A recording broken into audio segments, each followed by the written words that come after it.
Are you tired of running with foot pain? If you're like many runners, if you have foot pain, you're probably not going to stop running because the pain of not running is actually worse than the foot pain. But eventually the foot pain can get bad enough where your body just says, whoa, hold up, and makes you stop, and you just can't run anymore. So if you'd like to be able to continue running without foot pain, that's what I'm going to tell you about in this video. I'm Dr. Dave Candy, and in this video I'm going to tell you about various types of foot pain, whether you have pain on the bottom of your foot, pain in the arch, pain on the outside of your foot, or heel pain when you're running, and what you can do to continue running without foot pain. Now, if you find this video helpful, give it a like or thumbs up, and subscribe to our channel so you can get notified of our future videos. So first of all, what causes foot pain when you're running? Now, there are lots of different things that can cause foot pain, and to some extent that depends on what type of foot pain you're talking about. If you have pain in the bottom of your foot or in the arch of your foot, the most common cause that people think about with that is plantar fasciitis. And there are a number of different things besides plantar fasciitis that can also cause pain in the arch of your foot. And I've got a completely different video that tells you about that. So rather than restating all of that here, I'll just link to it and let you watch that on your own. But largely, the things that cause pain in the bottom of your foot or in the arch of your foot fall into one of two categories. Either one, your foot's pronating or flattening too much as you run. The other is that it's doing just the opposite of that it's supinating too much or it's not pronating enough and you're not absorbing shock well. So the first problem, and probably the more common one that people have when they have foot pain when they're running, is that they pronate their foot too much or allow their foot to flatten too much. And there are really three ways that you can prevent that from happening.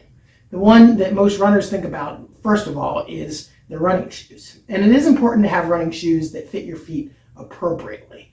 Running shoes really fall into three categories. There's a stability shoe, one that's for people who are just massive overpronators and their feet flatten out way too much. They might even have naturally flat feet. And they really need some, stability, as the name suggests, to keep their foot from flattening out. Probably the most common one is motion control. It's for people who are moderate overpronators and they flatten their foot out a little bit too much or a little bit more than they should, but they don't really have a truly flat foot. They have a normal arch foot that pronates or flattens too much when they run. And the third type of shoe is a neutral shoe. It's for someone who is a little bit on the other side of the spectrum where they supinate too much and their foot doesn't pronate enough. And with that, they don't really need to cause any more supination or stop any more pronation. They just need some cushion because a supinated foot doesn't absorb shock very well. And it can cause stress fractures, it can cause pain in the bottom of your heel, it can transmit forces up higher and cause knee pain or hip pain or even back pain when you run. So the shoes are the number one way that you can prevent overpronation or oversupination really when you're running. The second one that a lot of people think of is orthotics. And orthotics come in a lot of different types. The ones that people typically get from a running shoe store, they're one size fits all, which are good for a lot of people. A lot of people do really well with non-customized, just over-the-counter orthotics. But for people who really overpronate or to the other extent really oversupinate, you may need a custom orthotic. And that's something that we do offer at More for Life. Now, if you've tried just over-the-counter ones and they haven't worked for you, or if you've had one that's customized and it hasn't worked, feel free to reach out and we'd be happy to get you fit for one that does fit your foot a little bit better. Now, the things you're looking for in an orthotic is that if you have an overly supinated foot, you need more cushion. And a lot of orthotics are really, really hard. And so that hard orthotic pressing up into a foot that naturally just doesn't absorb shock really well can actually make the pain even worse. Now, on the other end of the spectrum, if you overpronate too much, you do need a little bit of stability, but you have to kind of balance that comfort with controlling the motion along with something that's going to give you the stability that you need. So it can't be too hard and it also can't be too soft. Now, the third way that probably a lot of people don't really think about, but it's actually your intrinsic motion control system in your foot. And that comes from the muscles that control your ankle that are actually in your lower leg.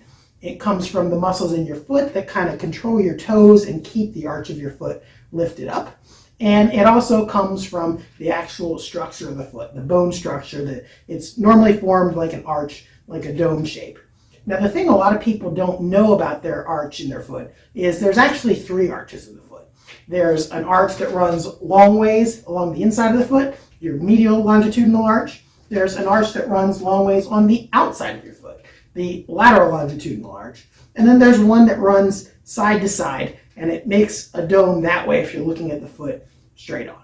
Now, a lot of arch supports or over-the-counter orthotics, really what they control is that medial arch, the arch on the inside of your foot. And that can be helpful if you just need a little bit of cushion. But if you've got pain on the outside of your foot when you're running, sometimes you'll need a little bit more support under that outer side of the arch. Now, there are a couple things that can cause pain on the outside of the foot when you're running. And one of those is that if you overpronate too much, the kind of keystone bone in the arch on the outside of the foot can actually drop down. And it can start to push on the muscles and tendons that run underneath of it. It can also start to push on the lateral plantar nerve, which kind of runs down the outside of the foot, if this is your little toe. And that can create pain in the outside of the foot when you're running.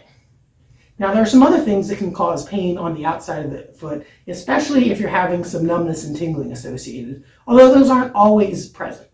One is a nerve that runs down the outside of your leg and then comes into the top outside of your foot. And I've got a whole nother video on how you can prevent that if it's a local problem.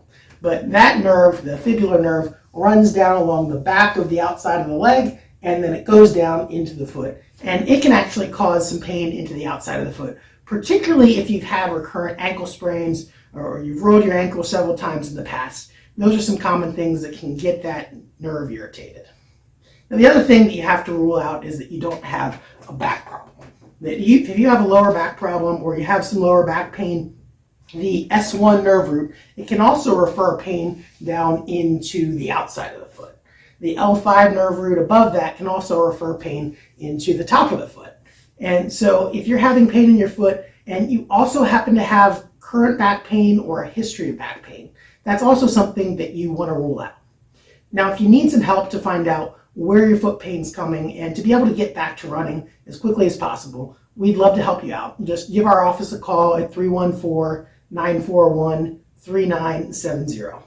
And if you're outside of St. Louis, we also have a running guide on our website. It's called 7 Deadly Running Training Errors that many runners make and how you can avoid them so you can continue running the mileage you want.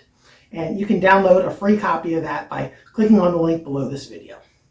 And wherever you're watching from, whether you're watching from St. Louis or somewhere else, if you found this video helpful, give it a like or thumbs up and subscribe to our channel so you can get notified of our future videos. Thanks for listening and have a great day.